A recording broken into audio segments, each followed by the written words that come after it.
आज काय जिना वायरिंगसाठी लागणारं साहित्य साधने बघितली, त्याची डायग्राम सुद्धा बघितली. आपण सर्व इक्विपमेंट घेऊन त्याला सर्किट तयार केलेले आहे. त्याच मदतीने आपण आता या ठिकाणी प्रॅक्टिकल करणार. आपण जिना वायरिंग शिकत आहोत. त्या जिना वायरिंग कशी करायची, त्यासाठी कोणकोणते साहित्य हे आपण या ठिकाणी सगळे ठेवलेले आहेत. सगळ्यात महत्त्वाचं आपण या ठिकाणी वायर सुद्धा घेतलेला आहे. ठीक आहे. त्याच्यानंतर या ठिकाणी टेस्टर घेतलेला आहे. त्याच्यानंतर या ठिकाणी वेगवेगळे 2 स्क्रू ड्रायव्हर घेतलेले आहेत. त्याच्यानंतर हा वायर कटर घेतलेला आहे.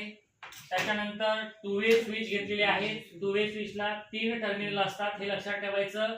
1 वे स्विचला 2च टर्मिनल असतात, बरोबर आहे.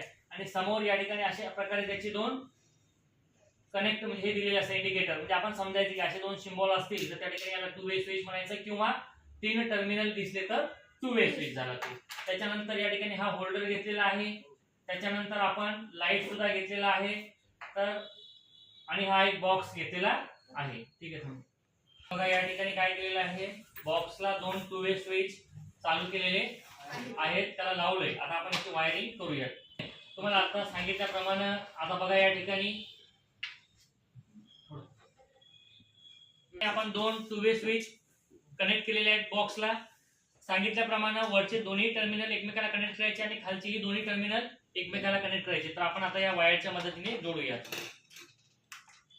आणि आपण 2 वे स्विचचे वरचे 2 टर्मिनल आणि खालचे 2 टर्मिनल काय केलेले आहेत, एकमेकाला वायरच्या मदतीने काय केलेले आहेत, कनेक्ट केलेले आहेत, जोडलेले आहेत. ठीक आहे. साईड बसा रे. ठिकाणी आपण 2 वे स्विचचा 2 2 वे स्विच घेतले. त्याच्या पहिल्या स्विचचा आपण एक टर्मिनल होल्डरला जोडलेला आहे आणि दुसरा टर्मिनल पिनला जोडलेला आहे. या ठिकाणी करायची आहे.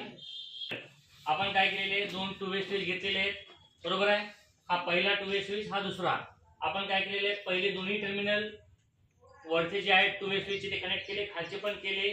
आणि जे 2 वे स्विच आपण पहिला घेतला त्याचा एक टर्मिनल होल्डरला कनेक्ट केला आणि इकडला हा जो आहे दुसऱ्या स्विचचा मधला टर्मिनल आपण कशाला कनेक्ट करणार आहोत, पिनला. ठीक आहे. या ठिकाणी आपण काय केलेलं आहे, गोडाऊन वायरिंगचं एक बॉक्स या ठिकाणी तयार केलेला आहे. तर आपण या ठिकाणी 2 वे स्विच सुद्धा कनेक्ट केलेले आहे, होल्डर लावलेला आहे. आता आपण हे टेस्ट करून बघूया. या ठिकाणी आपण एक लाईट लावलेला आहे, बरोबर आहे. तर थांब रे. ठीक आहे. तर आता बघा या ठिकाणी आपण काय केलेलं आहे, जिना वायरिंग म्हणजे स्टेअरकेस वायरिंग. ठीक आहे. आता या ठिकाणी हा लाईट काय झालेला आहे, या ठिकाणी आपण लाईट चालू केला, या ठिकाणी बंद केला, या ठिकाणी चालू केला, या ठिकाणी बंद केला. म्हणजे आपण 2 वे स्विचच्या मदतीने एक केलेला लाईट हा दुसऱ्या ठिकाणाहून चालू किंवा बंद करू शकतो. जिना वायरिंग किंवा स्टेअरकेस वायरिंग असं म्हणतात. सगळ्यांच्या